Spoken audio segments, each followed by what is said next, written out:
Welcome back. You're watching The Money Show with me, Kavita Thapliyal. There are a plethora of funds available in the market to invest your hard-earned money, but how do you assess which is the right fund for your portfolio? What are the criteria that one should look at to help you navigate through this maze? We have on board Feroz Aziz, Deputy CEO, Anand Rathi Private Wealth Management.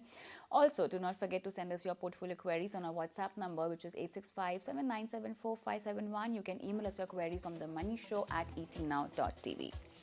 All right, so let's begin. Good evening and welcome to the show, Feroz. We have our first viewer on the line, Akash. Akash from Mumbai. Hi, good evening, Akash. How are you doing? Hi, I'm good. How are you? I'm doing good, thank you. So you want to invest some amount, right, for the time horizon of 10 plus years? Yes. All right. You already have parked in some money in liquid funds, is that right? Yes, correct. Hi, Feroz. Hello. Actually, Sure. I want to invest my 1 CR of corpus. Sure. And currently, I have half of it in it. All right. Any particular goal lined up with this particular investment? No. All right. Feroz?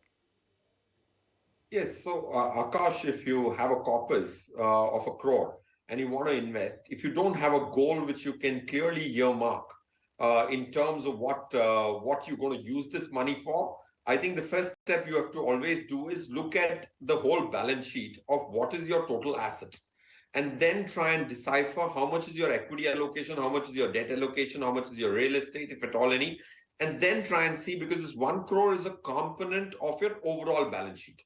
So you have to keep the context in mind. That's point one. Point two is, even if you don't have a specific objective to the utility of this money, having a return objective is very critical. Now, for example, 12% return. If you wish to achieve a 12% compounded return over a 5-year and a 10-year time frame, then you have to have 80% of your money in equity, 20% in debt.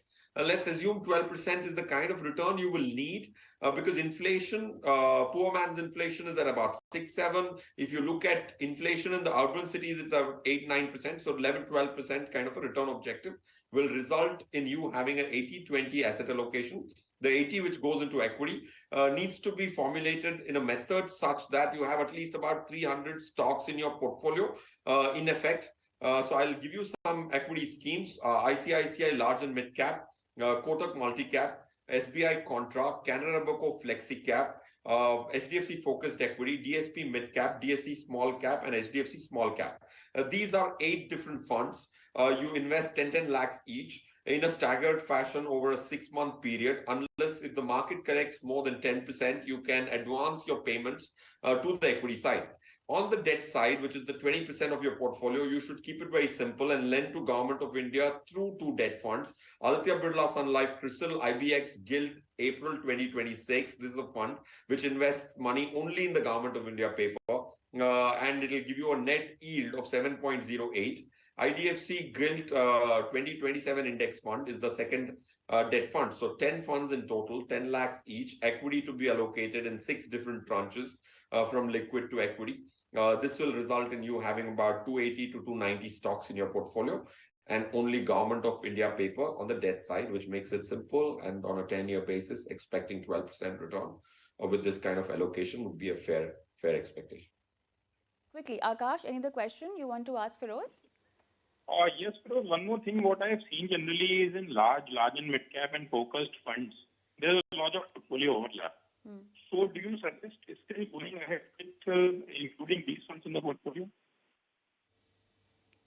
Akash, yes, there will be overlap. See, what happens is there is going to be overlap when you have a country where you have top 500 stocks is what most of the universe is going to be investing in.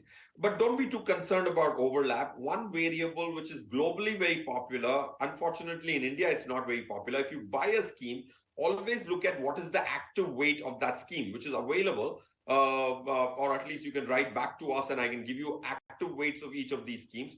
Active weight is nothing but the unique stocks which are not there, or unique weights which are not there in Nifty.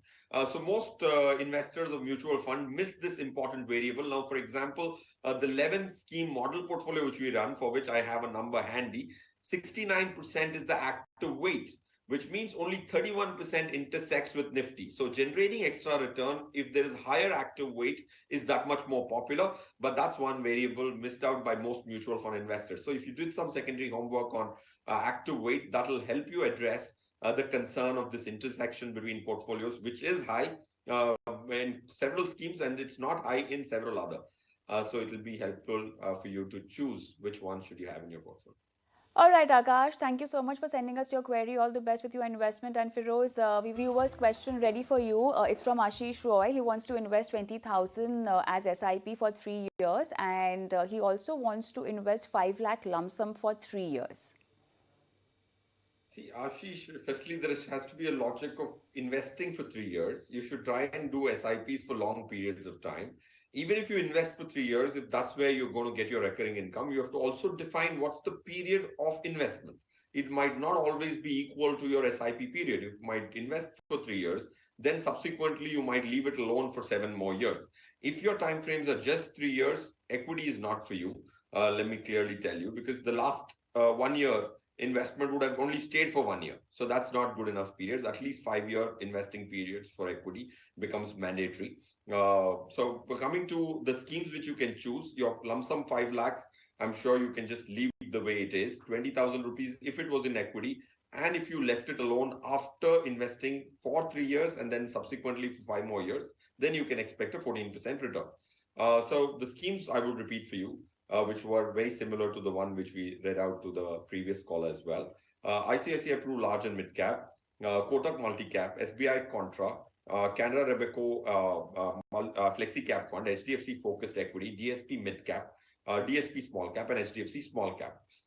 You would notice that there are more small cap schemes in the portfolio because in our belief, the mid cap schemes are a little overvalued. Last year, Nifty has got a correction. Small cap has corrected itself. But I think the mid cap space of 150 stocks, which is not the top 100, not the subsequent 250, are a little more overvalued. So we are wanting to believe that small cap is safer than mid cap for this calendar year and also the financial year, which is expected to come. All right, and with that, thank you so much, Feroz. It's time to end the show. Thank you so much for being on the show and helping our viewers with the financial portfolio. And before I sign off, we are going to leave you with our WhatsApp number and email ID. We are waiting for your portfolio-related queries. Thank you so much for watching. Goodbye.